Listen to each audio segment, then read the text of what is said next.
God.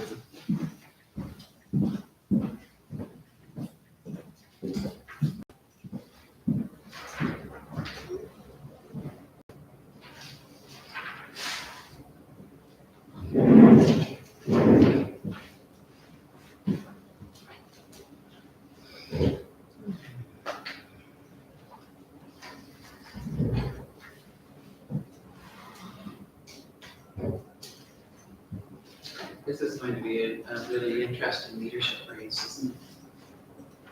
It'll be very interesting, For the prevention one, for the UCP party, yeah. I haven't been following much of anything lately.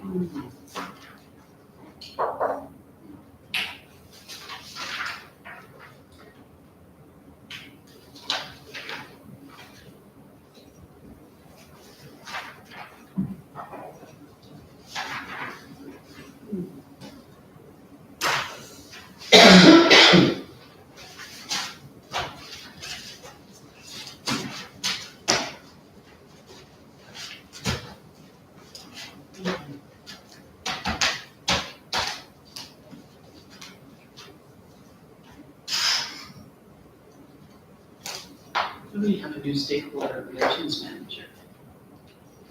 For this. Cody Webster. Fortis, they were the ones that funded our shelter in place.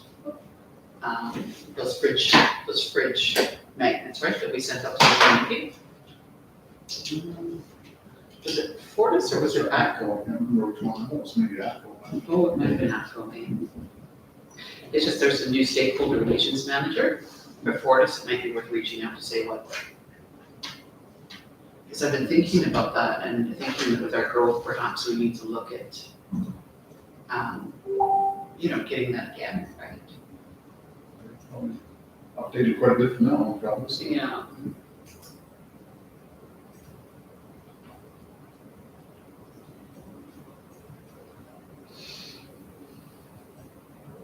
He's stationed in Lethbridge too, so. What's that? He's stationed in Lethbridge too, so.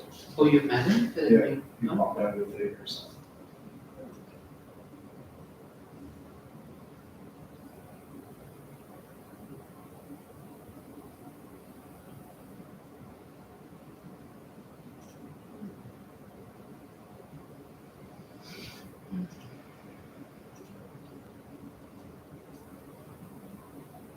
Did Mike indicate that he receives an email from me today?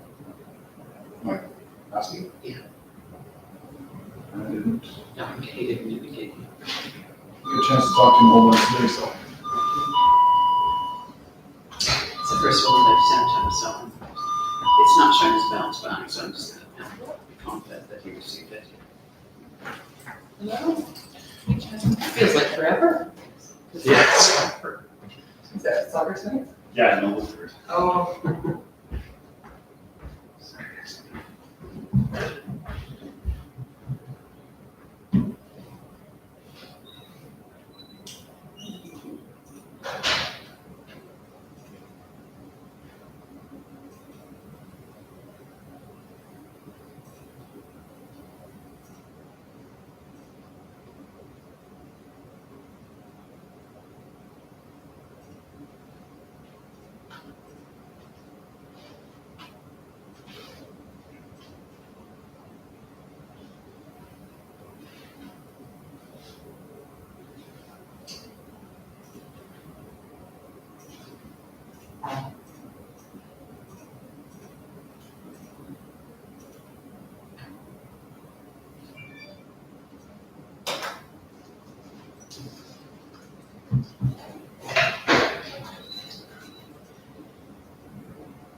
Sure.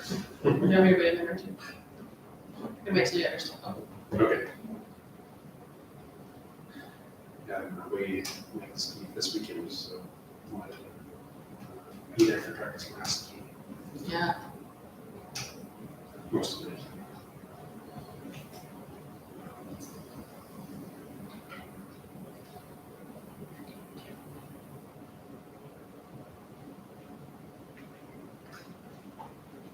I'm gonna ask them, call the approved meetings. And how many years is before the agenda, how we change it? Just like make a motion. Like something that already happened. Yeah, because the having tuning isn't on there, like you just add it, or? I think we could probably just, during your, council report. Okay. We could do that in there. Okay. Yeah. Okay.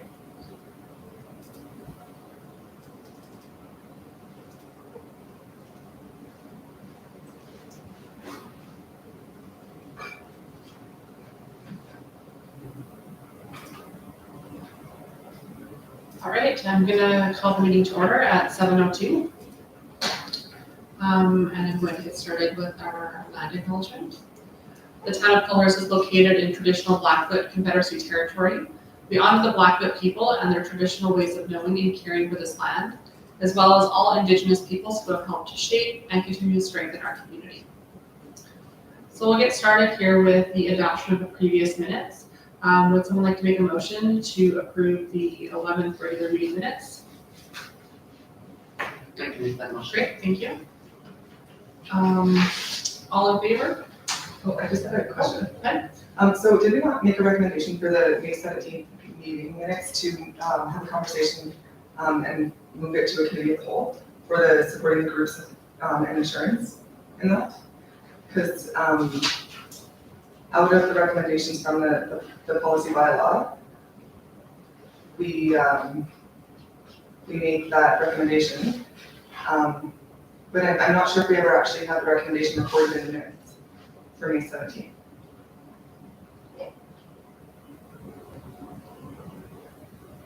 To bring, So because we have made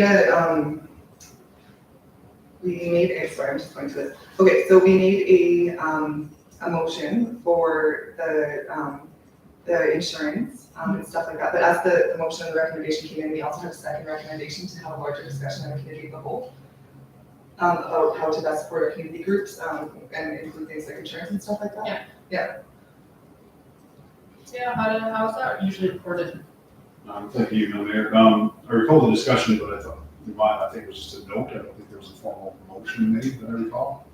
Okay, So it can still be added for sure to the committee of the whole agenda, but I don't think there's a motion. Okay. Okay, thank you for clarifying that, 'cause, yeah, I remember the conversation then. all right, any other questions? Or changes? If not, call question, all in favor? That is carried, thank you. Can I get a motion for the special meeting held on May 24th? to approve? I move the adoption of the minutes of the special meeting held May 24th, 2022. Any discussion on this? If not, call question, all in favor? That's carried, thank you. And then can I get a motion to approve the special meeting minutes held on May 31st? Great. I move for the adoption of the minutes of the special meeting held May 31st, 2022. Any discussion on this item? If not, call question, all in favor? That is carried. All right, and then the next that we have here is the adoption of the agenda as circulated. So we'd like to make that motion. I can do that. Great. Move that the adoption. I move that we adopt the agenda as written. Any discussion? None, all in favor? That is carried. All right, we don't have any delegation today or citizens without formal notice, so we'll move right on to business arriving from previous minutes. Starting with Lethbridge County regarding the development permit number 2022-86 or 086. Skato Howda, is there anything that you would like to just speak on about this? Thank you, Madam Mayor. Yeah, the only thing is, I did put a copy of the resolution we passed in regards to this particular permit. It was involving Mr. Shooten and his audience that was here in terms of expanding his business there. So we did provide that information to the county. The county has indicated there, said they looked at our concerns, however, feel that obviously a TIA is not required, and as a result, they're proceeding with finalizing the application, so. Great, thank you for the update. Any questions on that agenda item? If none, we're going to, Well, sorry, so, go ahead. I thought because of the intermunicipal development plan, they had to consider our comments, but I guess consideration is meaningless to us. Well, they had, we're given the opportunity to provide comments, which we did. But in the actual processes, was indicated with Diane and myself here, they do not have to take them all into consideration if they don't feel they're valid, so. So as a result of this, they come back that they have with the letter, basically says they took them into consideration, looked at some of the scenarios that were presented, and basically felt that they would proceed. But So if we're not having any, so how does that impact our roadway then, I guess? We don't have any information on how that will affect our road that we paid for. Thank you, Madam Mayor. Yes, I guess they determined with the amount of traffic that he was going to generate, that it was not enough to generate, having to do a traffic impact assessment. And as far as obviously, I know I've had discussions with him in the past with this, when he was looking for the landlocked permit sort of exemption, et cetera, and to get around the road ban issue. They feel, and that they looked at the so-called makeup of the road and feel that it's built to a collector road standard, and feel that this is not going to affect our road substantially with his trucks. As indicated, I think in his application, I think he said most of his trucks would be in the 85 to 90% range at the best of times. And, other than when the road ban's on, obviously that's permissible. Like I say, I guess all we can do, there is, with our agreement with the county, there is provision for some road maintenance to cost share some of those fixes. I think it's a 70-30 split, I think, for maintenance or whatever, but I guess if it gets too expensive, then we go to them and say, hey, look, we gotta reconstruct, and that's a pretty big bill. But at this point, this new development has nothing to do with the fact that we're not giving them a waiver, right, for when the road ban occurs. And that's usually when the damage is happening, is during that season, right? That'd be when it would be potentially the worst. Yeah. That's why road bans are put on, obviously, to save the road, so. And at this point, yeah, we haven't given the exemption for the road ban, that he's can get around that, so. That's another discussion I understand possibly will come up sometime, but right now it's not on the table. Any other questions on this item? I'm just wondering, so because of the IMDP and our memorandum and our transportation access directive, all this, I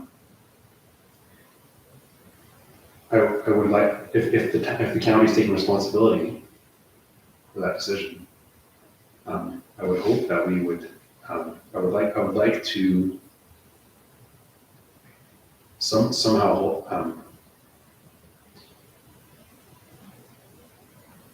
the potential impact, because we were concerned with the potential impact of heavy truck traffic on the Range Road. And because he's been increasing his business has been growing every year. And so because our planner recommended that, and we all agreed that we would do that, now that the county's not doing it, I feel like we should be doing something to protect our investment beyond just acknowledging this correspondence.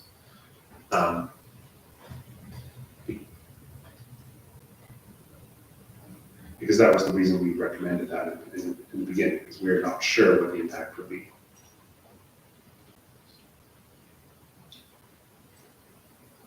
So I would like to hear what our planner has. Had you talked to Dan about this, our planner, on this topic at all?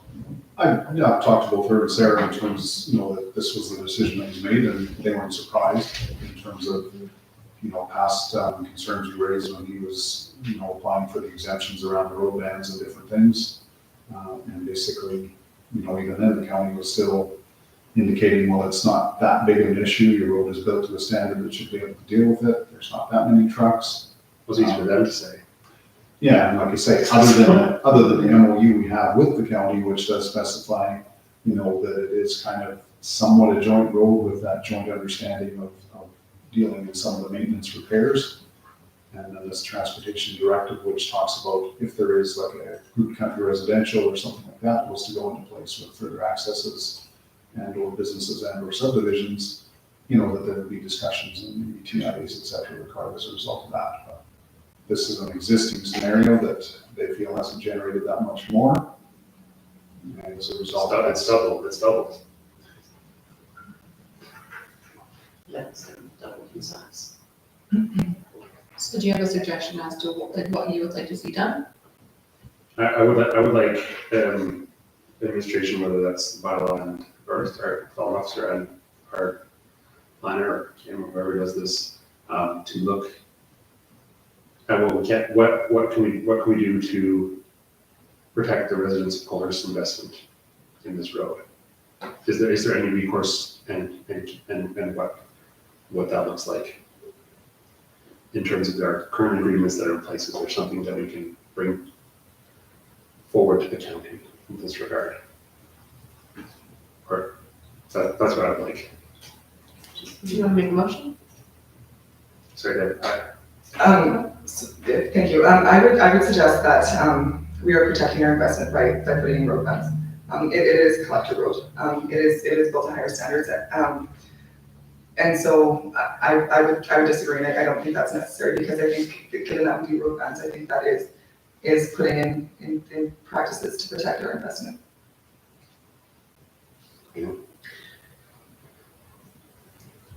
I think that if you wanted to make a motion to that effect, I think that you might find some support with that motion. I think it's important that we always, because the next motion that comes before us, of course, it was a significant investment on the town's part. And I think it's important that we always pay attention to the agreements that we have around that road, and that we sort of ensure that we're keeping everybody on top of it. Because I think that CA Ohada is correct in this instance, in this particular location, that, comments that we've made in regards to the heavy traffic on, the heavy traffic on our roadway, they haven't, I don't think they really paid a lot of attention to those concerns. And I suspect it's because it's common for them to have heavy truck traffic on their roads, but I'm not sure what the rationale is. But I think it's important that we do keep that dialogue open. I don't want to have a stake between us and the county, is my second thought on this, but again, I don't know how, if we have agreements in place and, dispute resolution processes or whatever there is, can we look at those, I guess, so yeah, I would like to make a motion on this item. I move that we look into our current agreements and I move that council asks administration to look into our current agreements and see what can be done to further on protecting the road from potentially damaging heavy truck traffic.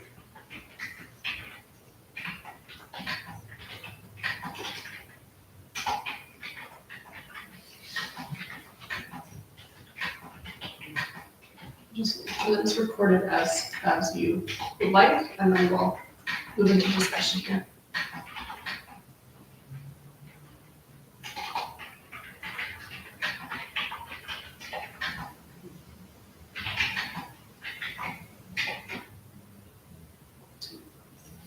that the same party would like?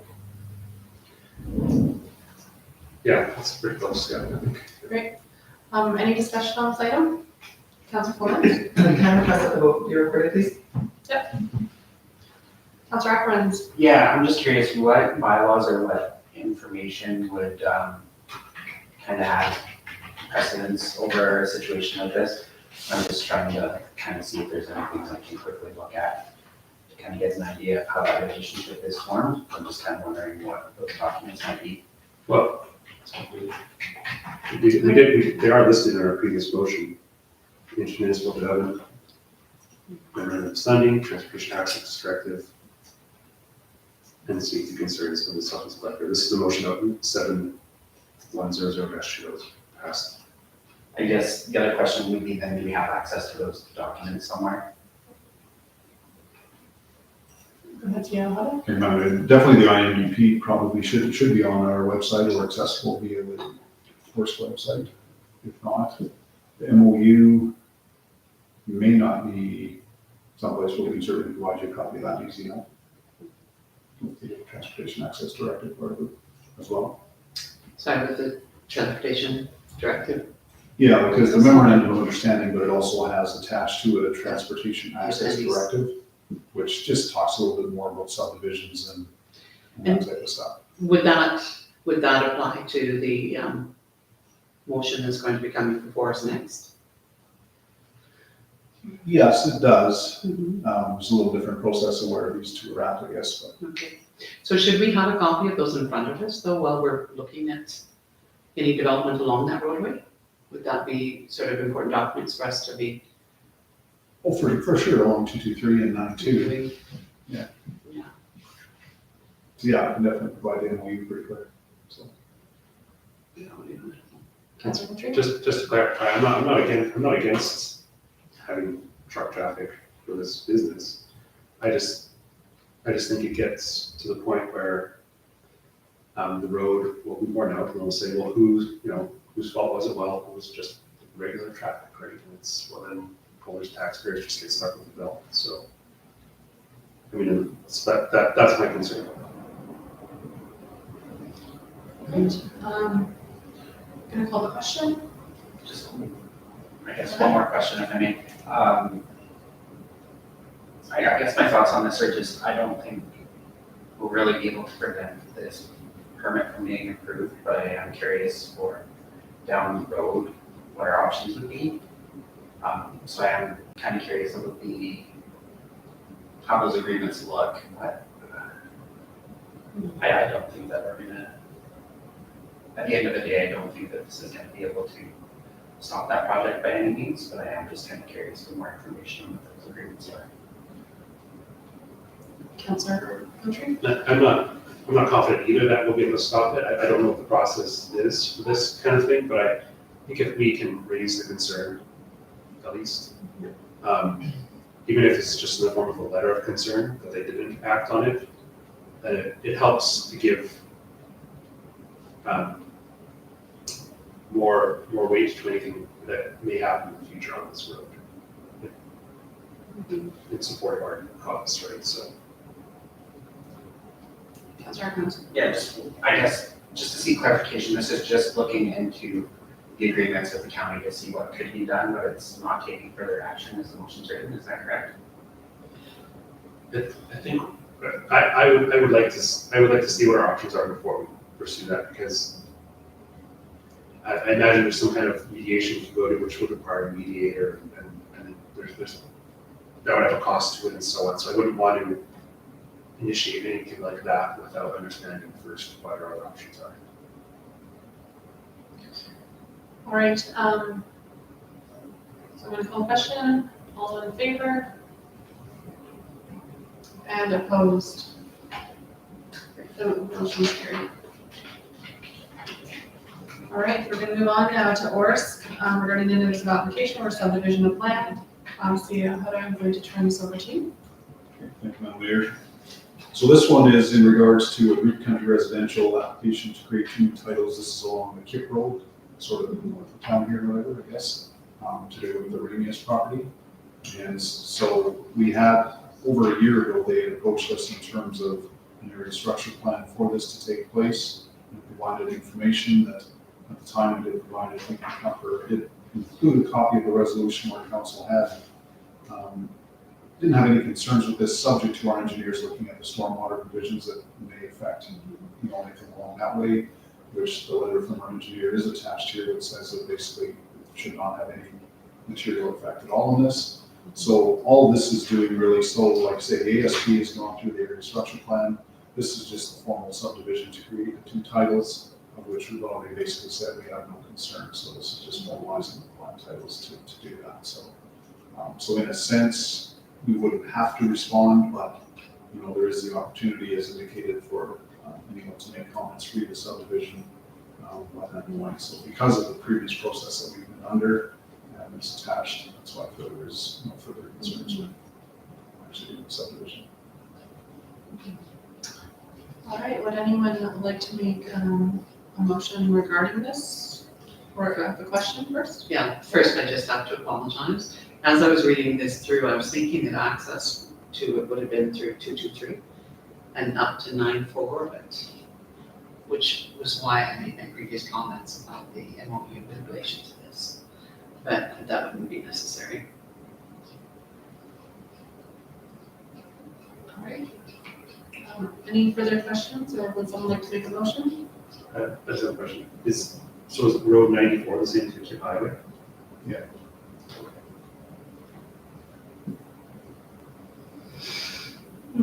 I can make that motion. Great, thank you. Can you read that? Do you I can. Okay. I move that the council of the town of Colhurst hereby authorizes CAO Howda to submit a letter to Lethbridge County indicating that the town has no concern with an application for subdivision of land for legal description of Lot 2, Block 1, Plan 09-12279 within northeast, is that quarter? Yeah. 21-9-22- W4M. This is almost like a site test. Lethbridge County for the creation of 2 new titles for grouped country residential. Awesome, good reading. Yeah, thank you. And a name with all lights striking it. Any discussion? Seeing none, I'll call a question. All in favor? That is carried. Thank you. Okay, so now we're going to move into bylaws and reports, starting with committee meeting or committee minutes from the Emergency Advisory Committee on May 30th. First, we'll talk about remuneration, and Councilor Florence, are you the chair of this committee? Yes, now I am. Okay. So I'll turn it over to you for Okay. that one, is that first read? Okay, so just to make the motion, or just a brief. If there's anything that you'd like to bring forward to the council, or else to make the motion. Okay. Okay, so as I'm sure everybody's aware, that Chris Evans has been appointed our Director of Emergency Management, or we'll make that amendment. So as such, I was appointed as the chairperson for this committee. So we got an update from RK on the regional approach to emergency management, which I think he's going to give an update a little bit later in his report too. And then talked a little bit about the remuneration for the positions for the DEM and the deputy DEM, as well as for the fire chief and the deputy fire chief. As well, a recommendation to council for a policy regarding those changes to the compensation. So the first motion I'll read out is I move that the council of the town of Colhurst hereby approves the monthly remuneration for the fire chief at $400, deputy fire chief for $300, director of emergency management for $400, and deputy director of emergency management for $300. Furthermore, that administration amend policy number 23-01-13, payments to reflect the changes to the fire department positions. Thank you. Any discussion? Councilor Beaudry. Could someone please clarify what the monthly remuneration was at? CEO Hoda. Thank you, Madam Mayor. Right now, the only remuneration was $350 to the fire chief, and that was the only one who was getting anything.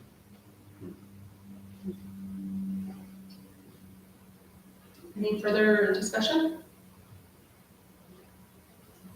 Go ahead. So these payments, these positions,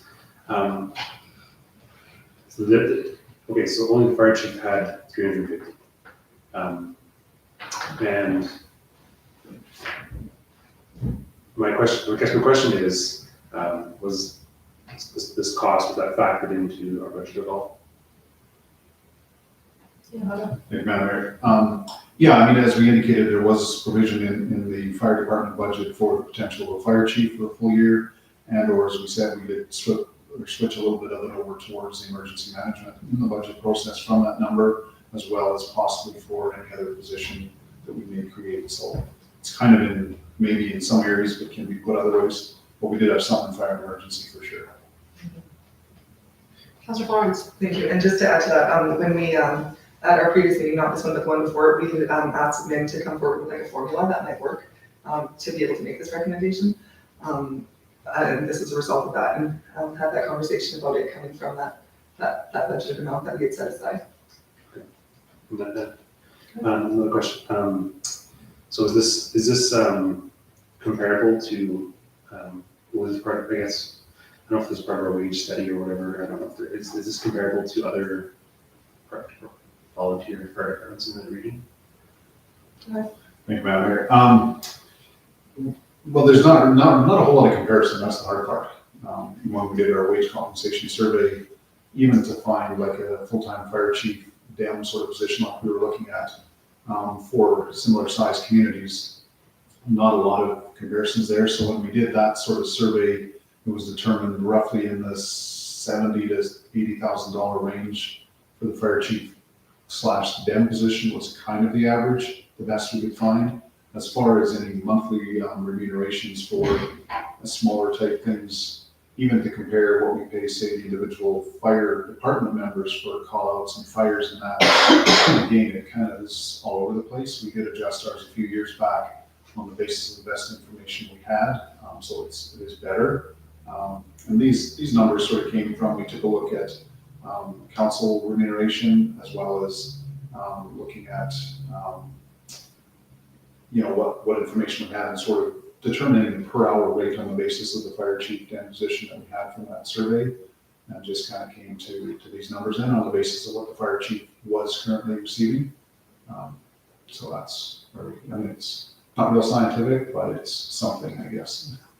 And it may or may not be enough. Like I did indicate previously that I had talked to the fire executive members and sort of asked them if it was possible, if what they felt would be a reasonable number. And at this point, in a couple of asks, they haven't really come forward with anything. They've said, well, we've kind of distributed the work a little differently from the way it was done with the previous fire chief. And that's kind of the statement they made at this point. So. Councillor Florence. Sorry, I also, I think it's just worth noting too, when we did our COLA increases, maybe you can clarify this for me, Marky, that there was a little bit of an increase there in the COLA too, for just the regular calls and those rates. So, but as Archie indicated, I think that this isn't necessarily the end goal, and like hopefully as things keep going and developing, that we can keep looking at this and figuring out ways to best support them, but at least it's something and to kind of get started. Any further discussion? If none, I'll call the question. All in favor? That motion is carried. All right, we had another recommendation come forward. It looks like Debbie Caldwell. You have policy review. Actually, that the motion is that the Council of Town Holders hereby authorize administration to draft a policy regarding compensation for a Director of Emergency Management and Deputy Director of Emergency Management position, similar to policy number 23-1-13, payments with the exception of the on-call provision. And I'm just taking a look here. I don't know if you wanted to sort of just dive in a little bit to that policy. It just speaks to things like the expense allowances and when they're out on call outs, there's an hourly rate offered to them. And I think really the goal of that hourly rate when they're on call outs is really to sort of offset loss of job revenue and things like that. Is that correct? Somewhat. Would that see you, Hannah? And we had nothing in place, similar to this for our, Director of Emergency Management or Deputy Director. And so that's what this recommendation speaks to, is just putting policy in place to provide that same kind of compensation. Great, thank you. Go ahead, Councillor Butcher. Can I ask, what is the intention with that exception on call provision? What does that mean, I guess? When our firefighters are on call, they are paid, it's just a nominal, my understanding is that they take turns being on call for the weekend and carrying the phone with them, right? And so they're paid, is it $2 an hour or something? $2 an hour, Yeah, for on call. So very nominal, but our Director of Emergency Management, our deputy directors, our past ones, you pretty much just have that phone at any given time. And so it would really not be feasible to offer an on-call rate for someone who's just always on. Sorry, then can I clarify? So I guess if they're on call and they get no calls, then this policy would not be providing any remuneration to them. But if they did get a call, then it was based on an hourly. Yeah. So this policy would provide it speaks to the honorarium, which is spoken to in the previous motion made by Councillor Florence. But it also just speaks to expenses that are accrued, but primarily that's what it is when they're called out. Councillor Florence, don't you have something to add to that? Oh, sorry, I just wanted to clarify, it's not an hourly payment or whatever, it's just like a monthly lump sum. So it's, we're paying it no matter what. So we're paying it for, and right now, I think we're paying for like the development of the program, right, and things like that. And so, there's not necessarily an on-call rate, as Deputy Mayor Caldwell has said, but it's just that monthly rate that goes no matter what. Well, that's spoken to in your motion, but Yeah. within the context of this motion, it's just if they're on call. Right, and so, It speaks to their rates when they're on a call out, or if they're in a training or a meeting. sorry, you didn't have to know. Yeah, go ahead. Yes, thank you, and I was just clarifying Jesse, or Councilor Bushy's question about the on-call provision. Councillor Butcher. Yes, I guess what I'm getting at is, I'm curious, what are this position, if we draft this policy, would they, if in an event of emergency, would they be paid additional money? I guess is what I'm Yes. asking. Yes. So if they're on a call out, if we're in an emergency situation and they are responding to that, and they're called out to attend to that emergency, then they are paid X amount of dollars, similar to this policy that I referenced in my motion. So if there was some misunderstanding on the motion that I made, Councillor Flores, that's what this one speaks to. Go ahead. No, sorry, I just wanted to clarify that, yeah, does this one speak to all of that though, or is it a different one? And maybe we can clarify that, because, at this time, the way I'm reading this is we have no emergency bylaws at all, and I thought we were starting the creation of it, starting with this one. So we wanna create one similar to the fire department payout one, just so we have our initial policy, and hopefully, again, keep creating policies for that area. And so this specific policy that we're looking to create for our emergency management,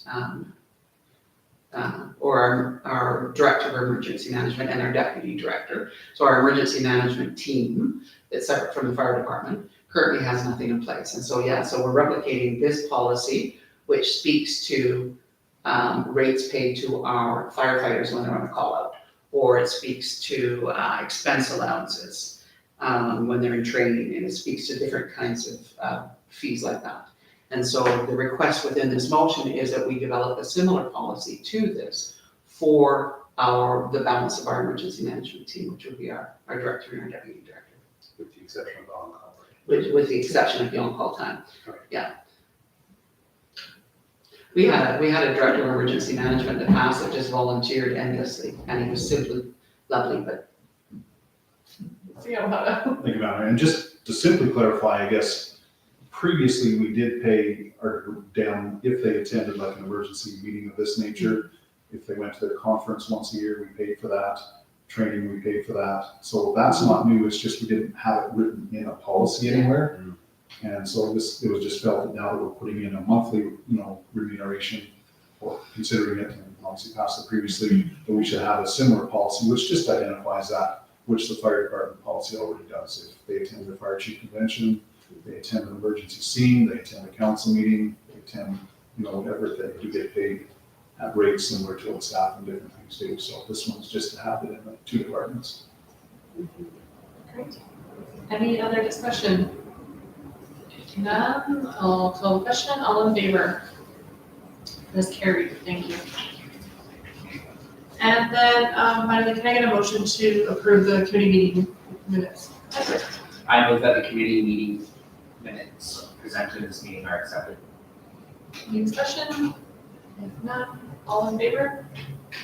That's carried. Great.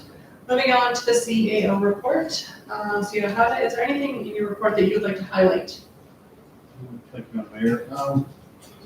Just a couple things, I guess, just in terms of the assessment property tax notices, they are out as a result of approving our budget here last week.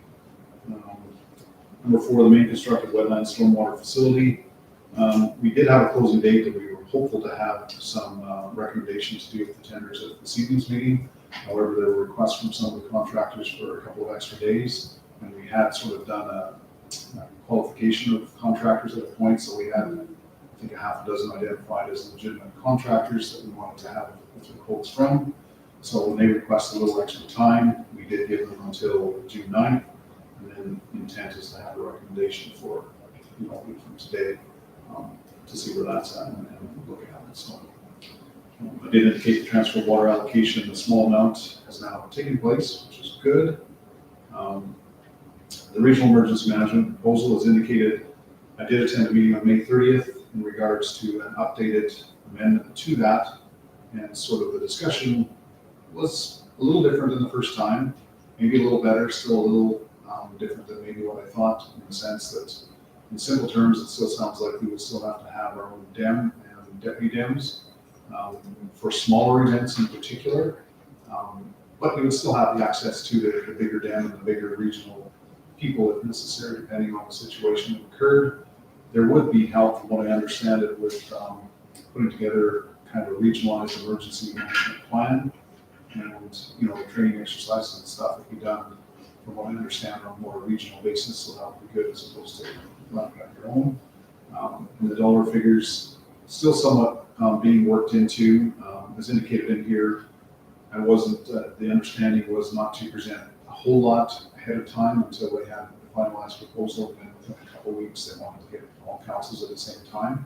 So I guess I said pretty much what I'm going to say at this point. But at this point, like with the 3 people that were there, Coldell, Tribute, and Colhurst, there seemed a willingness to at least present a proposal to respective councils, and then pending what the ones that were absent had to say, that's where they would finalize it and then come forward with a presentation. And hope is that they would apply for the Alberta Community Partnership grant to help with the initial setup, which would determine whether or not we could look at a mobile EOC and that type of stuff. Otherwise, may not. So like I said, you can expect a further proposal coming up and kind of hitting everything kind of about the same time. That's the way we kind of chose to do it. And I guess number 8, just their peace officer medical situation, has indicated she has returned, although in still a limited capacity due to the medical situation, doctors, orders, etc. So still pretty sporadic in terms of, couple and a half days, maybe a week, and still working towards where that may go. So just so you're aware of that. DEM situation there, I guess the previous scenario, we had a letter from Mr. Evans that he applied for. The letter said interim deputy director of emergency management. When we attended our emergency advisory committee meeting here on the 30th there, he indicated that he actually had intended to apply for the interim director of emergency management. So there's a couple of recommendations here to rescind our one motion and put in the new one if council chooses. So just so you're aware of that. One great invitation today from Coldale there, August 6th, sort of just the criteria for if you want to attend that, in terms of, that. And also I had, just going back on, I guess, to the solar energy project. As part of the process with MCCAC, we have to put out a bit of a news release, a picture or whatever with that, just as part of their guidelines and requirements. It does require a quote from somebody with the town. In most cases, it looks like it's been the mayor.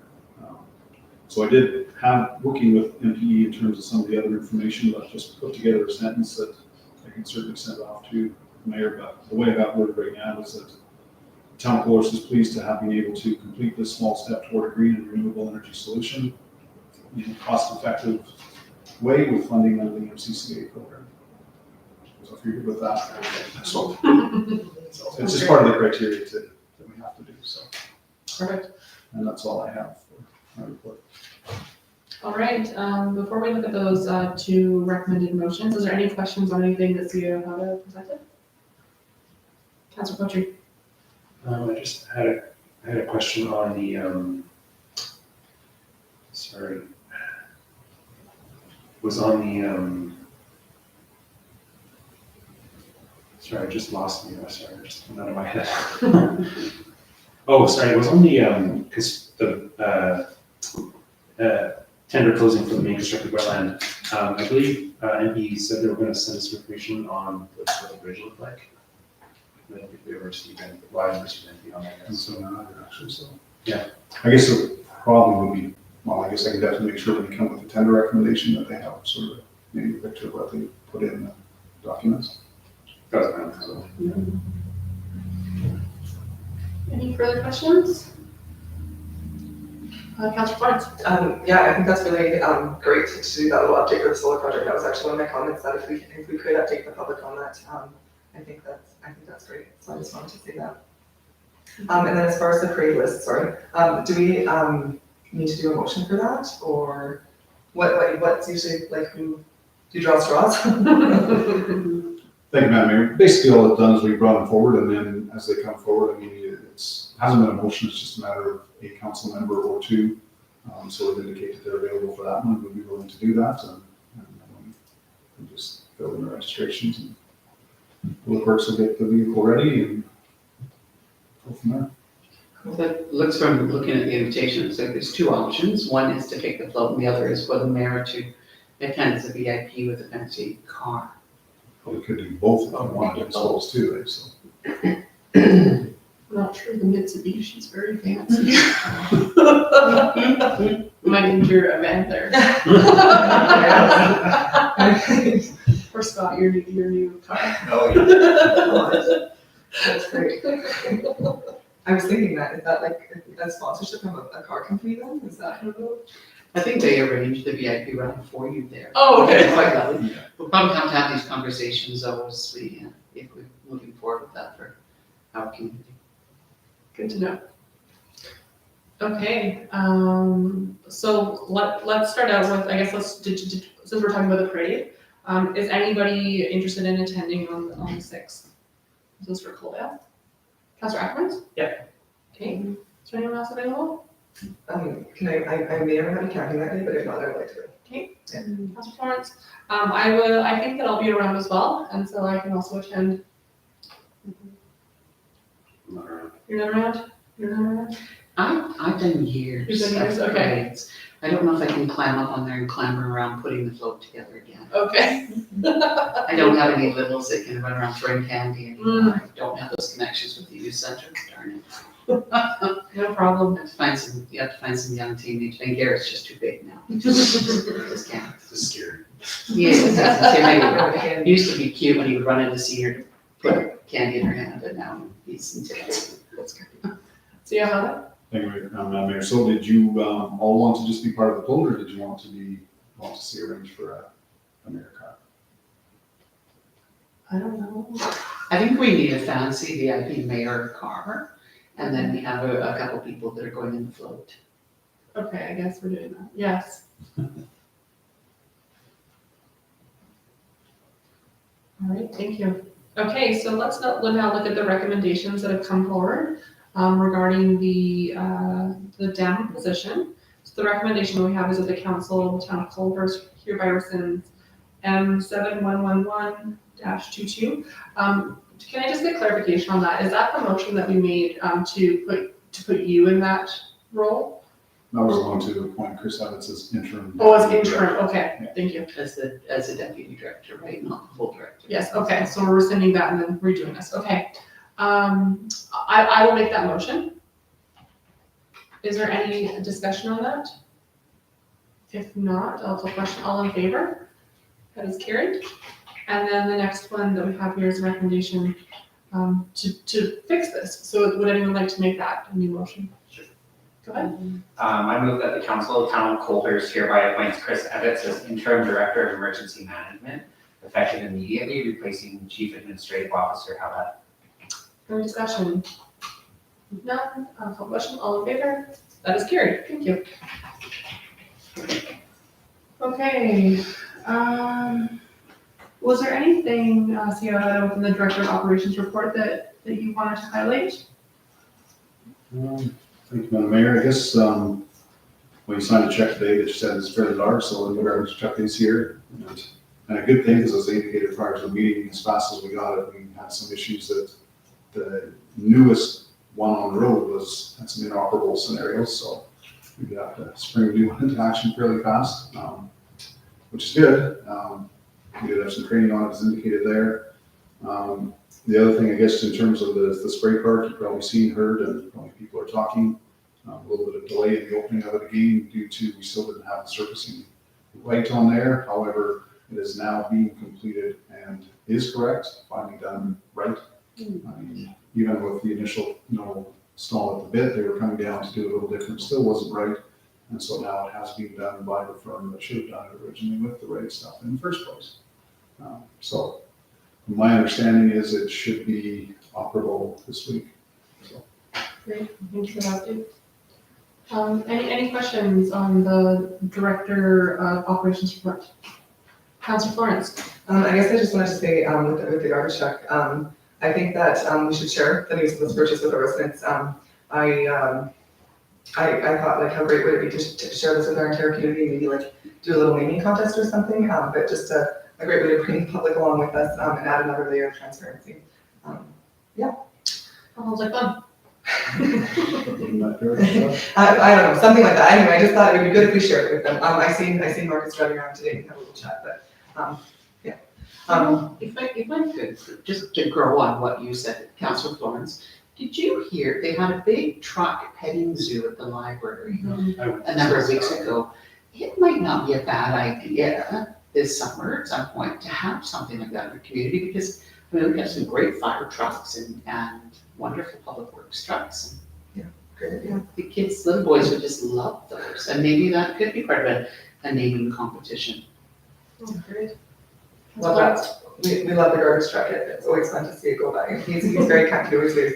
I did have a few other questions. This one's more of a comment, because I absolutely love spring cleanup, but I noticed it was just done in a day, so I want to say kudos for that. Was there like less stuff than usual? Yeah, Mark did less, I guess, it was done a lot quicker, so. Okay, awesome. And then I guess again with the spray park, I had seen a community post, someone comment about everybody complaining. So I guess I wasn't sure if there had been a lot of complaints, but I guess it kind of brought me to our conversation. I think it's something that we talked about at the bylaw policy, kind of about creating that informal or formal grievance or complaint process and that community standards kind of thing. And I just wanted to draw attention to that and ask where we are at on drafting those and bringing them up forward. Thank you, Madam Mayor. Yeah, I did get a couple copies of the community standards bylaw to look at and a little bit of the complaint process as well, so definitely looking into it. When we get a moment, so. Awesome. Go ahead. Sorry. And then I just had one question, just because I drive there all the time, and it just was in here. So it's cleaning and tilling of fire breaks. Like, what is that? And then does it have anything to do with the small dirt that's moving behind the little shop there, or is that part of the bigger stormwater project? Go ahead. Thank you, Madam Mayor. This is basically behind 7th Street. Yeah. So which is in the wetland area there. We've always sort of tilled up in there just so that, if there, the grass does catch on fire or something and would happen to go towards properties, that there's a bit of a break there. So it's just a precautionary measure that's been done, so. Amazing. Great, thank you. Any further questions, Councilor Hermans? Yeah, thank you, Madam Mayor. Just with regards to the spray park there, if that's all kind of up to par for where we should be on that, does that mean that the final payment will be made? I know that we still have the $250,000 listed on the capital budget for the spray park. So I'm assuming that that should probably be able to be paid out pretty quick. And just kind of get that one off the books, or off our plate, so to speak. Remember, yeah, certainly, subject to any holdbacks for warranties and that type of stuff. We definitely probably do it after our process, so. All right, if there's no further questions, I'll ask for a motion to accept the report. Go ahead. I move that the chief administrative officer's report is hereby accepted as presented. Any further discussion? If not, I'll call the question. All in favor? That's carried. Thank you. All right, now we're going to move on to council member reports or questions. So again, you can highlight a couple of things or working motions that you may have. I am going to start with Councilor Fortis today. Thank you. Okay, so I have completed the final 3 sessions for the development and land use funding from the elected official education program. I attended in May, I don't know what month is it? In May, the Community Futures Board meeting, and it was business as usual, except they are rolling out 2 new programs. So one is the Flex Loan Program. It's very similar to the Business Improvement Loan, except that the town doesn't pay the interest. And then the second is the Capital Growth Initiative, and it's a super cool partnership between Alberta Women's Economic Recovery, and it's for businesses that are predominantly owned by women. So kind of a cool program that they're running right now. Yeah, and that is it. I just wanted to also, oh, no, sorry, I have 2 other things. I'm like, where was I? Sorry, guys, I'm a little distracted today. So I just wanted to also, the Highway 320 Development Association meeting wasn't on the approved meeting list. So do we make a motion to get that on the list, or just, can I ask that to be added to that list? Go ahead. Thank you, Madam Mayor. Well, basically, with some of them, we ask when we do appoint the members that they provide us the yearly schedule of their meetings. Okay. And if we don't have that, or I don't know that they're on, say, the 3rd Wednesday or whatever the case is, we don't put them in, but if we know, we'll put them in. Okay. So, So just for clarification then, so the ones like that where it is a regular meeting, we don't always need to seek approval then for those. Okay. no, if you're appointed members Yeah. to that, that's fine. It's just, you're probably talking that list that comes at the beginning of the council package there Yeah. or whatever, so. Yeah, we only put the ones that we're aware of, and some like Highway 3, sometimes South Grove in the past, some of those didn't provide us like a yearly schedule. So Okay. they didn't have a set date, so. Okay, no, I appreciate the clarification. When we were talking on the weekend, I was like, maybe I should probably bring this up, so. And then lastly, I just wanted to let everybody know, I'm sure you guys all know, about the Cobras Fire Responder Society second annual golf tournament coming up on June 25th. We're still looking for golfers, and I don't think they were turned down prizes, so hope to see lots of faces out there. Thank you. Mhm. Councilor Poetry, let's jump over to you to see if you've got anything to add today.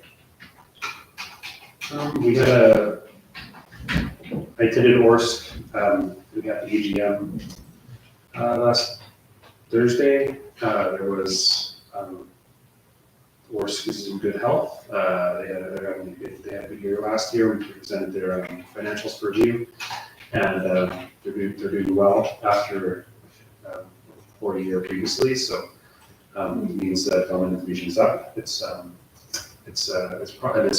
And currently the subdivision and development applications are even up from last year as well. So this year is even looking to be more promising than last year as well. So that's good news, I think, for the region in terms of outlook for economic development, I guess. People are optimistic, which is good after COVID and such. So then we had just today, this morning, Heather and I were part of the MSDA, which was quite an intense meeting for MSDA. three projects which we were reviewing, and they all required a fair amount of thought. Well, at least 2 of them did anyway. So but you'll see the minutes when it goes up, I guess, at our next meeting. Nothing, I don't think that needs to be discussed here. Not sure. We ran so far into looking at them, that we didn't have even a chance to review the development officer's report, so. Ran until like 12:45 or something, so. Yeah, and of course, we all had strategic planning, no one's reported on that yet, so I'll just mention it on the weekend. Great, thank you. Deputy Mayor Caldwell.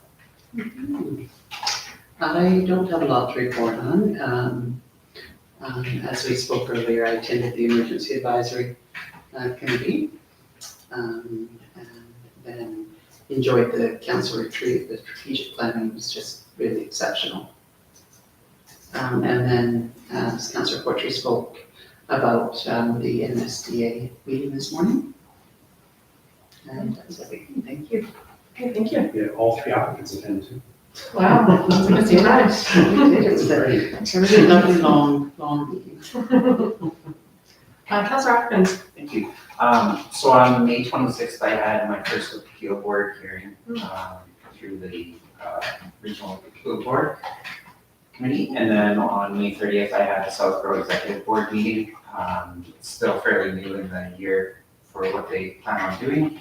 So there wasn't really much on the go, although they did get a lot of government funding that made it into their bank account, so we're quite excited about that. Then we had the strategic planning on the 3rd and 4th of June. Just to comment on that, I thought it was really great and feeling very optimistic with the work that we put in. Coming up, I got the Southborough Executive on the 20th of June, the Rural Crime Webinar, June 22nd. And then I have both the Old Man Watershed Council, AGM, and the Southborough AGM both on June 23rd. So next, we'll probably have a few more updates for you guys. Great, thank you. And for myself, it's been a little bit quiet in my council world lately, besides the strategic planning last weekend, which was fantastic, and thank you to everybody for coming to that. Nancy, I had to please thank your two directors. I think it was fantastic to have you both there, and a really great session. I'm excited to see what we get back and how we can start enacting on that plan. So that's kind of my only update at this point in time. Yeah. All right. So if there's no questions for anybody, we will move on now to external reports. The first being Southborough's Regional Initiative, the 2022 Annual General Meeting. And so, Councillor Ackerman, I'm assuming you're attending this. Is there anyone else who would like to attend the AGM?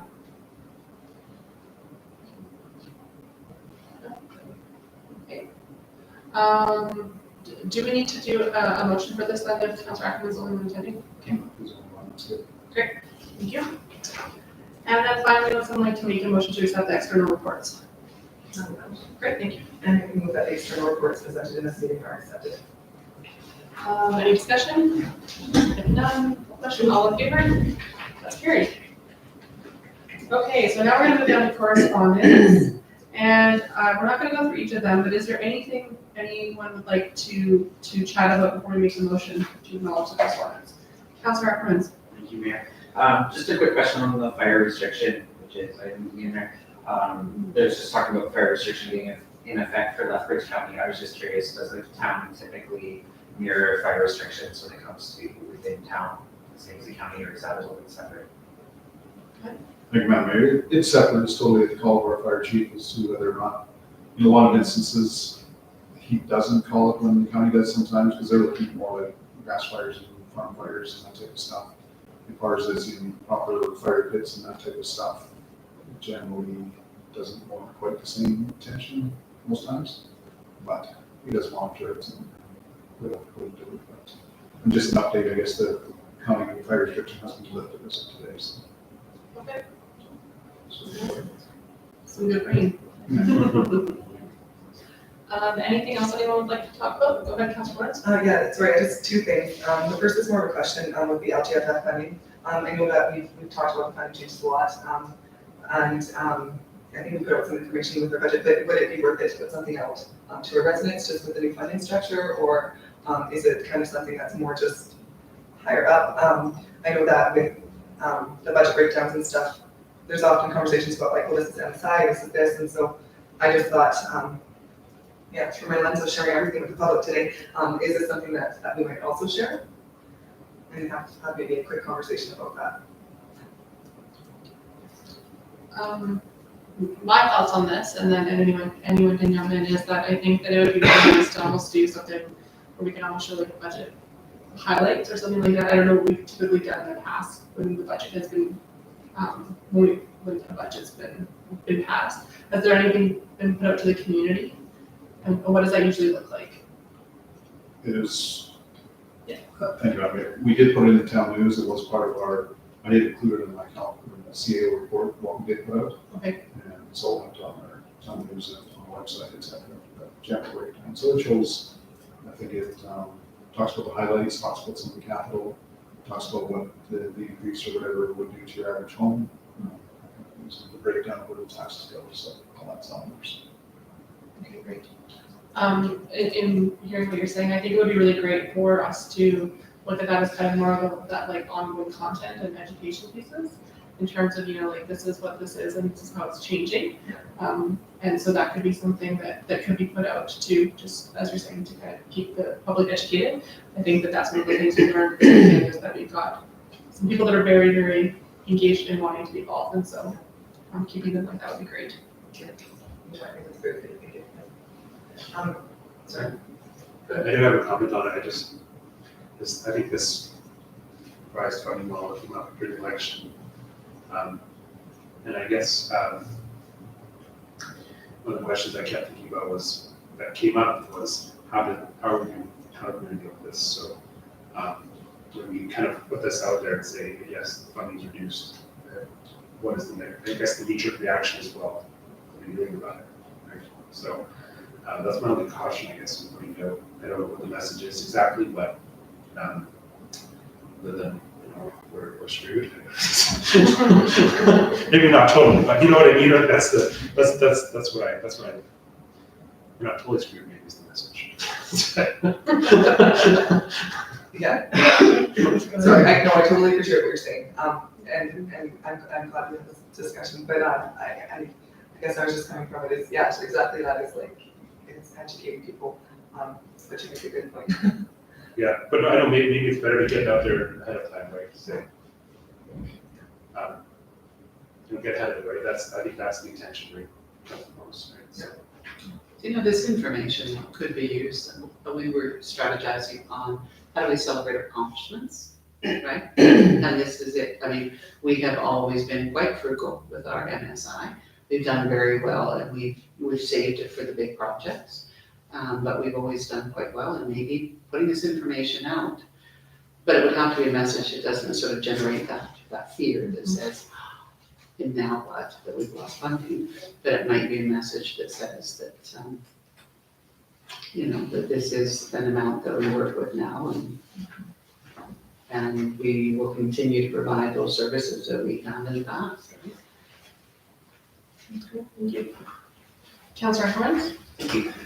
Just my comments on this one too are, I think it's good information to share. I think it's also important to highlight that our budgets aren't just taxpayer money. We do have other sources of income coming in, and maybe highlight some of that, right? So people know that it's not just taxes that pay for everything. There's other parts that contribute to that too, right? And show like kind of the source of what's causing our town to run properly. Did anyone have anything else for this? Councillor Florence? Oh, sorry, for this item that you're doing, for the LJF, just another one on the correspondence. Yes, go ahead. I just wanted to briefly talk about the Stars Wildwood Award. I know this is a huge award, and when I was kind of thinking of like who might be good for it, I just kept thinking of anyway, Beth Barkley for her reading program and her years and years of service. And anyway, it just popped into my head and I wanted to bring it up here. So. Mm-hmm.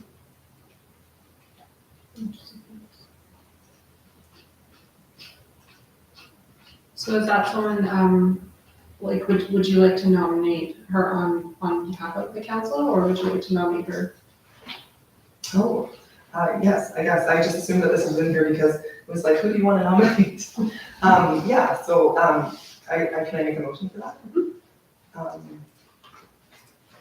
I move that we nominate Beth Barkley, for her work with the, reading program with the schools, for the Stars of Alberta Volunteer Award.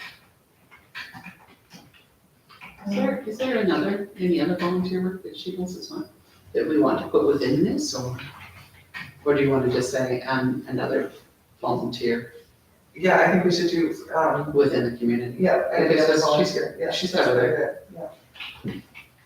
yeah. And just a quick update on that, that is, they no longer live in town, recently moved, but just have given time and service for years and years, as you stated, both in and out of the reading program, so that was my thought. That's great. Sorry. Thank you, Madam Mayor. Just a note on here, it does say nominations cannot be submitted without permission of the nominee. And it does require, well, it talks about a couple of reference letters, and background information as well, so just so aware of that process. Oh, so I guess then we cannot have her name as a matter of public record nominating her until we've had an opportunity to speak with her.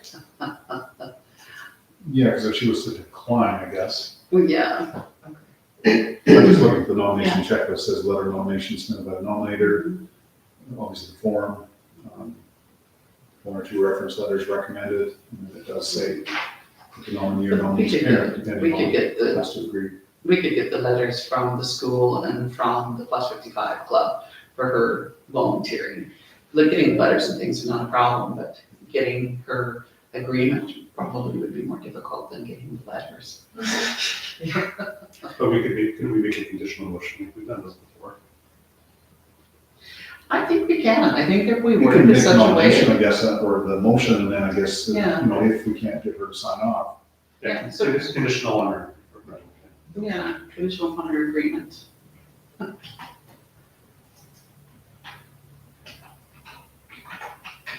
right. Is that what complete has our thoughts? Any motion? Yes, thank you for that. And what's the name of the, It's the Stars of Alberta Volunteer Award. Stars of Alberta Volunteer Award? Thank you.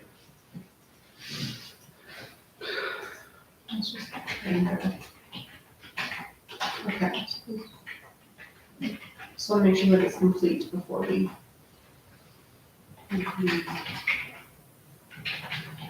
Go ahead, Sienna. Thank you, Madam Mayor. And then I guess if someone has access to contact and or who we should contact regarding letters of reference or whatever to assist the administration with the nomination. Okay. So we good? And you. Appreciate Great. Any further discussion?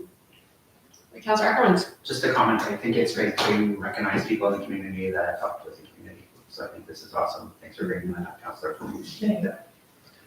All right, if there's no further discussion, we'll call the question. All in favor? That is carried. Thank you. All right, is there anything else for correspondence? If not, can someone make a motion to acknowledge the correspondence? Councilor Ackerman. I move that the correspondence presented in this meeting is hereby acknowledged and filed. Call question, all in favor? That's carried, thank you. Now we'll move on to other business. We'll start out here with Irene Hildebrandt regarding paving the back alley improvement. CEO, I'm going to turn this over to you. Okay, thank you, Madam Mayor. So basically a letter from the resident here in terms of the back alley by the elementary school there, behind her house that's right at the end there as well. So the letter is addressed to council, that's why it's brought to council. In the meantime, I did talk with our director of operations, and he took a look at it, and as you can see in the package, he already has gone and improved it. So there's before and after pictures there. And the other thing that he has done is the garbage truck was probably the biggest truck that was turning there. And depending on the operator, one operator did, one operator did not. So basically we are no longer going to have the garbage truck make a turn there. They will back up and go the other way sort of thing, in terms of that. So, and then like I say, they've addressed it as best they felt here without paving it, obviously. But as indicated, I did put in here, and we did have our engineering, show up the road was built, the standards that were there, so it is built to a solid standard in terms of that, so aside from the garbage truck maybe turning the corner a little sharp and sort of getting away at the shoulder there, shouldn't be a problem with just regular traffic on there anymore, so it's been addressed and was built to a higher standard already, so. Thank you. Any questions? If none, we've been requested, we have a motion to put forward here to allow CEO Ohada to acknowledge the receipt of the letter. Would somebody like to make that motion? I wonder if just a small adjustment to that that we respond with the, sort of just with just an update of the repairs that have been made in that area. I have to ask though, when that original plan came in to do that roundabout in the school there and do that drainage pattern, had we not had some conversation about paving back there at some point when we were having those original conversations? Not in the understanding that in talking with our director of operations, it was never, I mean, it might have been maybe asked or something, but it was never in the initial plans. Okay. Is there, so when you talk about doing that repair work, so that bank of that drainage area, that's what you're talking about, they're gonna shore that up a bit and they're not taking the garbage. It's more the shoulder towards our house, I think, is where it was kind of going when they did the turn, not so much towards the drainage pond area. But she had mentioned that it appears to be sinking a little bit in that area as well, right? Within the letter?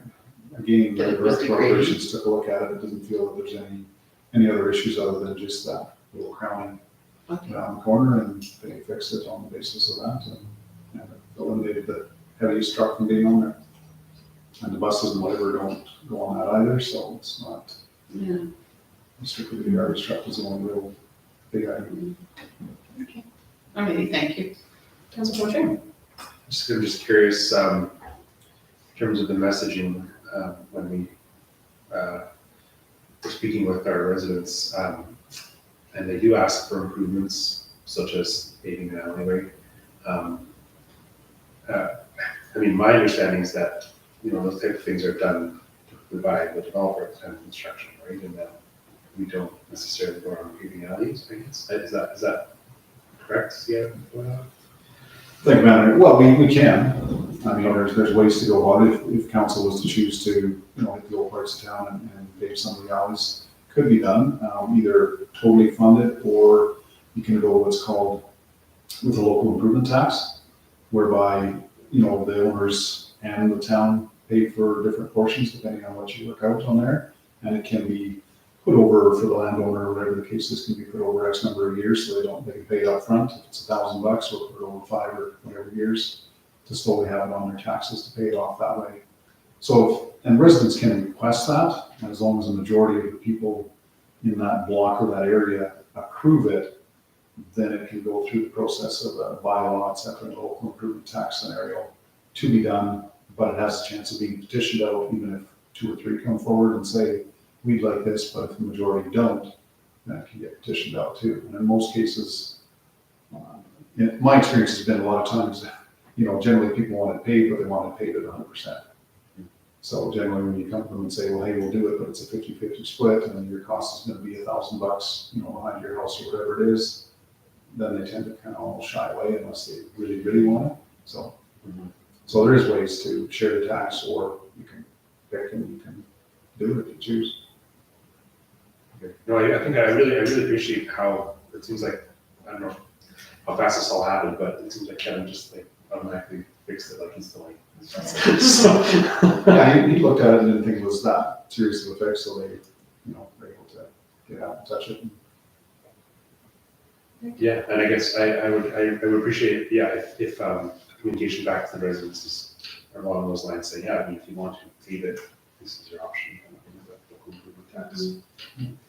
No, we advise them that way. We advised a few over the years of that option. So is it within a sort of that shared cost? Yeah. Approach. And maybe just, as I said earlier, just a quick update that these are the steps that have been taken to fix it or mitigate the problem. Thank you. Did you want to make that motion, Councillor Booker? Yes, I can. Yeah. I move that the Council of the Town of Colhurst hereby authorizes the CA Kawahata to acknowledge receipt of the letter Mary Hildebrand Gardner request for backland improvements at 416 51st Avenue. Any further discussion? None, I'll call the question, all in favor? That is carried. Sorry, Okay, okay. I was like, quickly. thank you. We're moving on to the next item here. We've got the Rec and Culture Committee regarding the assets from the Miners Day Society. Did you want to speak to this one, Debbie or Calder, or would you like me to? No, I'm happy to speak to that. Let me just, Okay. open that up here. So we have had a number of conversations in council on the assets of the former Miners Day Committee. And so in taking a look at, in looking at their bylaws, with their society status, the request that they made for dispensing those funds or dispersing them, if they ended their society status, we made a determination that they may be best suited going to a nonprofit group in town that continues to provide some form of Miners Day celebration. And so we had a discussion at Rec and Culture, and this letter was drafted in response as a recommendation to the council that those funds would be transferred for that use, as you see within the letter, you see within the motion in front of you. All right, would you like to make that motion, Debbie or Calder? I will make that motion. So I'll read it out loud. Yes, please. I move that the Council of the Town of Colhurst hereby authorizes the transfer of the monetary and physical assets from the Miners Days Historical Association of Colhurst to the Colhurst Parks and Recreation Society to be held in trust and used only for the provision of future Miners Days activities. Yes. Any discussion? Go ahead. The train, so I guess previously, Miners Day Society had used that train at other events, beyond just Miners Days activities. Party in the park, or whatever, I guess if we're limiting use of the train to only Miners Days is what I'm concerned about in this motion. Which I think is maybe a nuanced part of it, because it's, if we're using this train, it would be nice to use it at a lot of, if we have other Colhurst events as well, is my thoughts.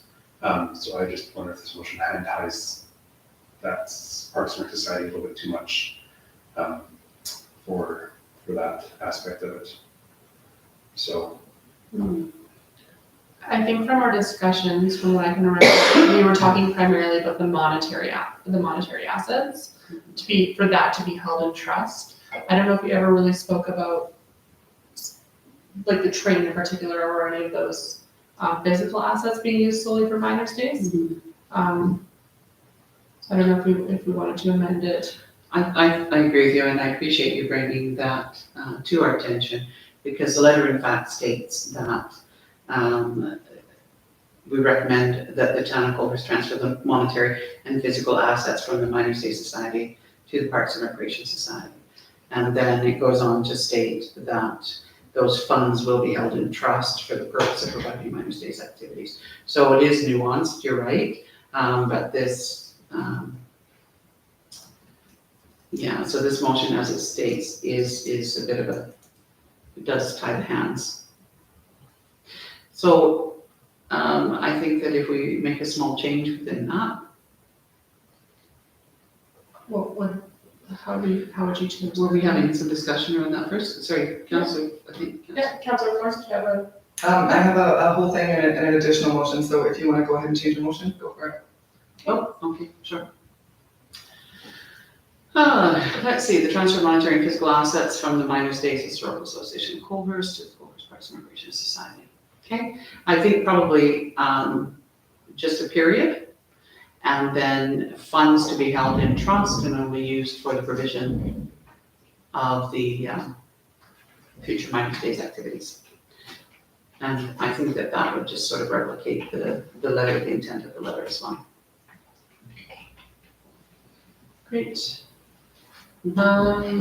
Discussion, Councilor Barnes? Yeah, a few things. So I guess one is the writing of the letter versus a recommendation from the entire committee. I guess I'm not sure of the structure of that one. For me, it doesn't read well because perhaps because we don't have the Rec and Culture committee minutes, which is an important part of this. Again, my hope that, and I think we've talked about this before, that we work on reestablishing the permanent Miners Days Committee and set it up for continued success and sustainability in the future. And I'm wondering if this is the necessary decision to make right now. The town is currently holding assets in trust. I'm not sure why they would go to a third-party committee where there's no control over the decisions made. If there is, Can we address this as you bring them up? no, I would or do we prefer have to to address finish. them all at the Yeah, I end? would prefer to finish while I go Okay. before. Thank So you've got several points that we'll have to address then. Okay, so if there's concern about the old Miners Days bylaw, I would suggest that given the committee, the society is folded, maybe we can hold back on holding it to the letter of the law that much. It's been in trust for 2 years, so I'm not sure if you months will hurt. I want to be very, very transparent. I was the Miners Day Chair for several years, and I'm very passionate about Miners Days. For a bunch of reasons, including not being able to manage the heavy commitment load and workload as a volunteer, the committee, including myself, has very much indicated that we have passed it off to the town. And so I just wanted to clarify that. And I do think it's worth noting though, that Miners Days has been around for 30 years, and so many wonderful people in our community have stepped up and been around for 30 years to make it happen. I'd hate for Miners Days to lose the autonomy and the greatness of the celebration of our town's history in this transition. And I want to focus on setting it up for success in the future. And I think as we talk about, and I mentioned about with the insurance and group support, this should be, and even the train thing, as it kind of came up last time, including it in going to a committee of the whole for larger discussions so we can figure out best practices to promote sustainability for all community groups and Colhurst. And so that being said, I'd like to make an additional motion. I move that we refer this conversation regarding the letter received, as well as the conversation about supporting, supporting not-for-profit societies to a future committee of the whole, and defer the sending of any Miners Day assets until after we've had a larger discussion on best practices on how to support our community not-for-profits. And I would ask that the vote be recorded. All right, so we did have a motion already on the floor. So what I'm going to do is we are going to have to deal with the motion that's already on the floor. And then we will move down to your stuff. And so I don't know if there's any further discussion. Should we have some discussion on what was just brought before? Yeah, go ahead. Thank you. So you had brought a number of concerns forward very rapidly. I would have liked to have been able to address them because I respect that you have some concerns, that you have that historical context and that attachment to Miners Days. And I think that it's important to note that you speak about you don't want the autonomy lost of Miners Days. So it sounds as though you're speaking about the formation of a separate nonprofit entity at some future point that's going to step up and take this on. So my understanding is that the town of Colhurst has basically stepped in and said, you know what, we're going to, this is really an important part of our community. This is an important part of our history. And so we're going to step in and we're going to sort of just bring this into the fold, and we're going to find new ways to celebrate Miners Days while calling them Miners Days. And in doing so, I would think that in no way, shape, or form, at any point, this council or this town, by doing so, would state that all of those that came before us and all of those volunteers that have put in those hours for the past 30 years, providing this service for our community is being disrespected or disregarded. I think the opposite is completely true. I think that by the town saying this is an important part of our history and it represents something that's become a tradition and we want to carry it forward. I would say that the opposite, Mr. Chair, is that we're honoring all of those volunteers that came before us and provided this wonderful service and opportunity to our community. The other thing that I would like to address is that you are very lackadaisical in your approach to bylaws. When a nonprofit society sets up bylaws on the disbursement of their assets, we can't just go in there and say, well, we don't like how you've done that, so we're going to just not do that. I'm not suggesting that at all. Actually, those were your words. I'm not suggesting that at all. I'm not Those suggesting were we your ignore words. You're saying bylaws. we're not gonna hold them. We're not gonna hold them to those bylaws, are we? Okay, I'm just gonna put a stop for a minute. Yeah, Um, for sure. Certainly. Okay, so, can you finish up your thought, Thank you. what you're doing there, and then, Yeah. I called a point of order. yeah, and we're going to get you to just speak respectfully and continue on, and then we. I'm speaking respectfully, and Yes, thank you thank for you. that. So I think it's really important that we do honor the bylaws of the previous Minor States Historical Association and their request. And so we act accordingly. Thank you. Thank you. Any further discussion before we vote on this motion? Yeah, I called a point of order, Okay, like several times. And I would like to again point out that in no way did I say that it would be disregarding it or disrespecting it. And just that, you know, that I would hate to lose that bit of that greatness in the transition. And so that's what I'm getting at. I don't appreciate your comments about the bylaws and ignoring them. That's not what I'm suggesting at all. They've been here for 2 years while you sat on council and did nothing about it. And so I'm saying, why not wait Are you until we talking deal during with it? Pardon me? Is that, are you speaking during COVID? And so that's all I'm saying. So I would, can we just call the vote? yeah, we can call the vote. So we're calling the vote on the first, motion that we have here. Call question, all in favor? Opposed? The motion is carried. Okay, and I'm sorry. Go ahead. Can the vote be recorded? Because that was requested and then, You can record the vote. No, Councilor Brunson requested that earlier.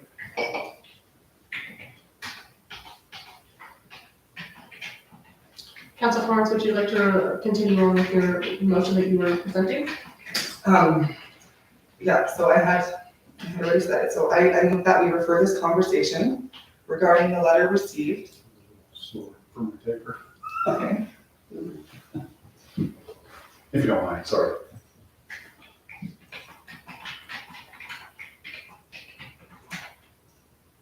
Regarding the letter received, as well as supporting nonprofits to a future committee of the whole.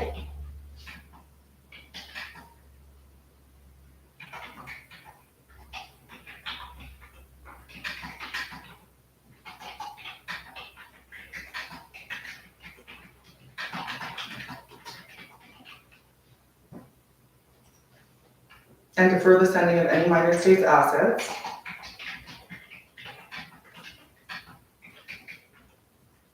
until we have a larger discussion on best practices and how to support our community groups and not-for-profits.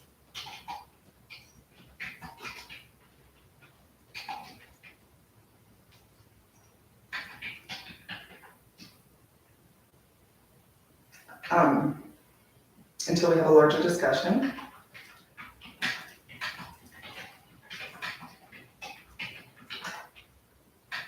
on best practices and how to support our community groups.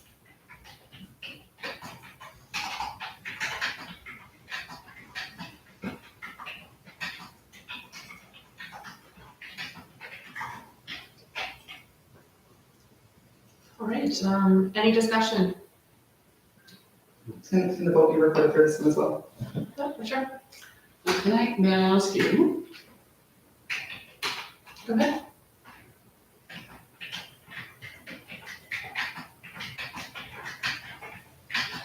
if the assets have already been assigned, would this motion still be relevant, or would it still hold value?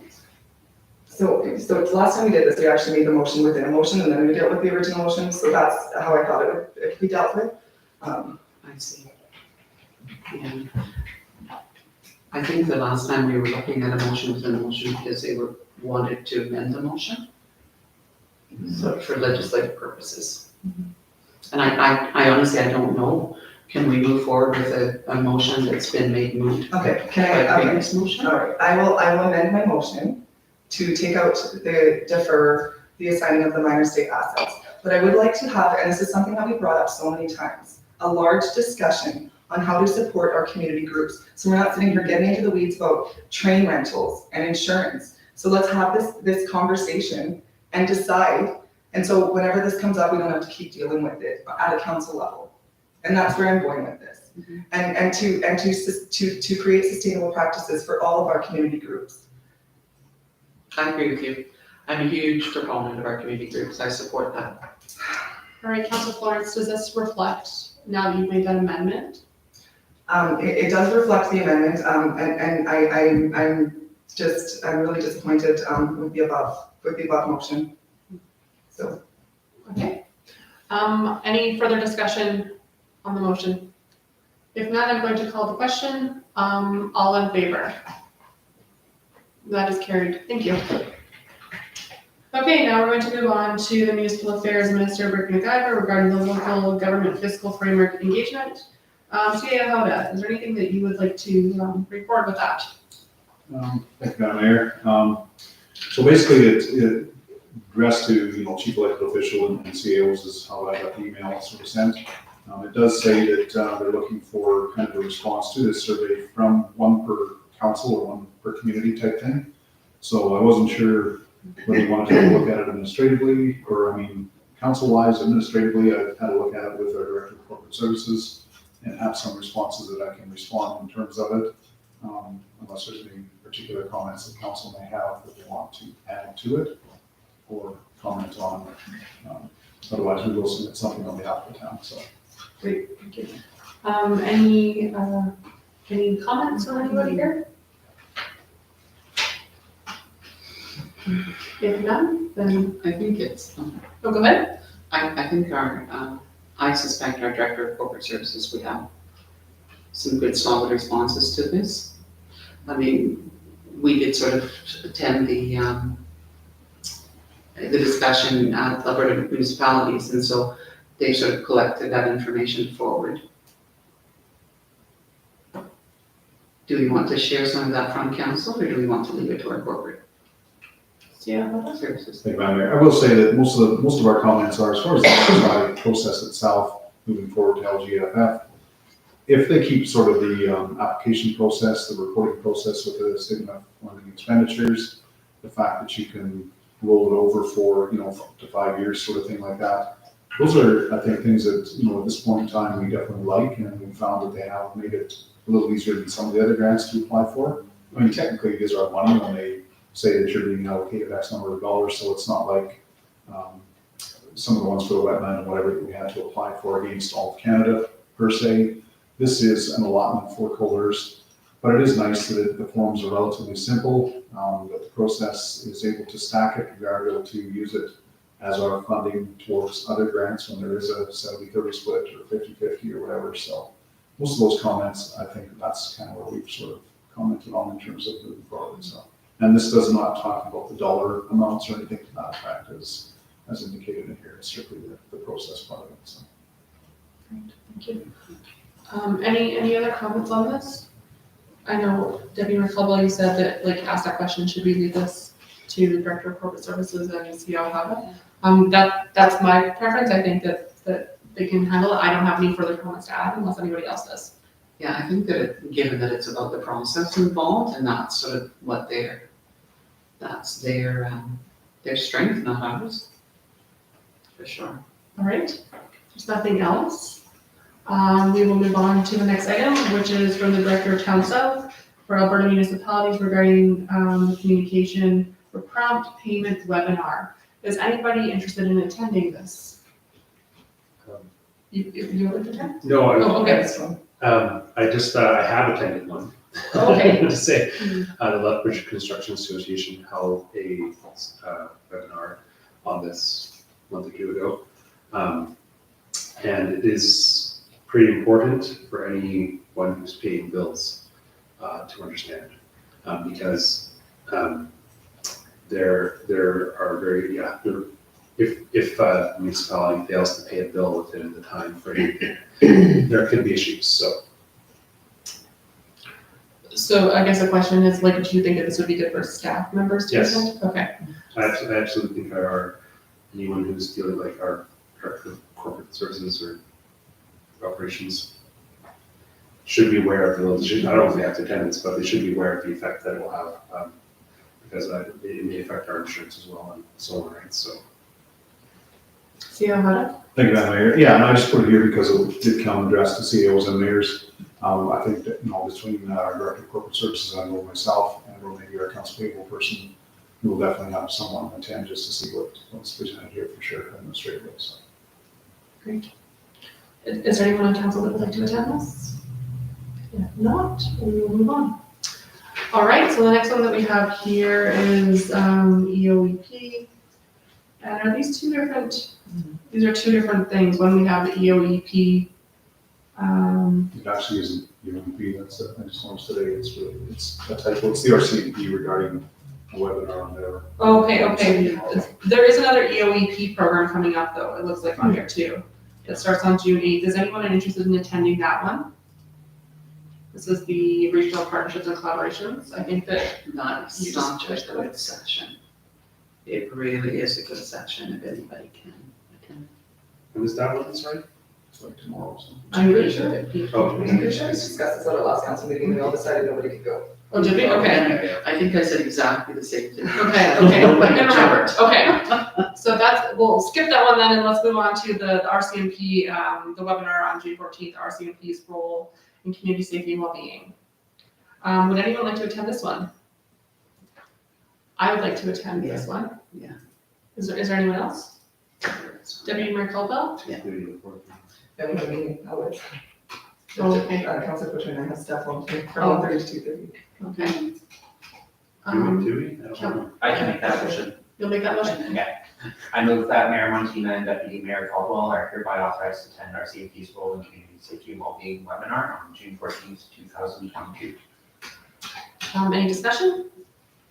If none, full question, all in favor? That is carried, thank you. And then finally, our last agenda item for tonight is Alberta Municipal Affairs. We have an invitation to meet with the minister at the 2022 AM Fall Convention. And so I guess with this, are you just seeking clarification, see if we want to set up a meeting? Yeah, they're asking, they're asking for, obviously they want to a response by July 8th so they can consider, and then obviously they need to identify as it indicates the one issue that's relevant, I guess. All right, so any thoughts on this? Do we want to give an update on our emergency? Like have more conversations about our regional emergency group that we're attempting, or? I mean, we went to him asking for some kind of template to look at regionalization. We don't really have it, right? We're kind of doing this one on our own. I'm not sure if it's worth a meeting just to update, but I'm wondering if there's another, because that could be thrown in along with another potential topic, but I'm just not sure what that would be right now. Councilor Lawrence? Thank you. Yeah, so I think that we should definitely take an opportunity to get a meeting with the Minister of Municipal Affairs. A few things that I thought that we might discuss is the RCMP fee and that new cost for municipalities, because it's really just huge for us, as well as the retro pay. And then a big one that keeps happening, and we've seen it with our budget, is the province downloading costs to municipalities, and increasing our requisitions and our changes to the LGFF. And yeah, talking about that small burden. And then as well, I had on here talk about that regional gem with the potential ministerial order, but I thought with our conversation with the minister last time, and us being new to it, that it might be good to have a larger discussion about what exactly we want to discuss at the meeting. We have to July 8th to respond, so we don't have to, Don't have to rush. well, you don't have to know tonight, I guess what I'm saying. Is that something that we can have on the committee of the whole agenda? We can figure that out. I like those suggestions that you put forward. I think that those would be really great. So if we add that to the next, or one of our committee of the wholes for July 8th, then we can get that going. All right, and with the last question of the evening, would someone like to make a motion to adjourn at 8:41? Councilor Forrest. Motion, or can I move to adjourn the meeting at 8:41 p.m.? Call a question, all in favor? That is carried. There we go. That was fast, fantastic. There we go. Got it done quickly. Going through and, let's just go through correspondence. There's some more information that came forward from the RCP regarding the new project, right? Keep going from what you're doing. Okay, are we still live? Oh, wait, don't want to be? Sunny South. Sunny South below. See if they made it to the end. That's what they're gonna close.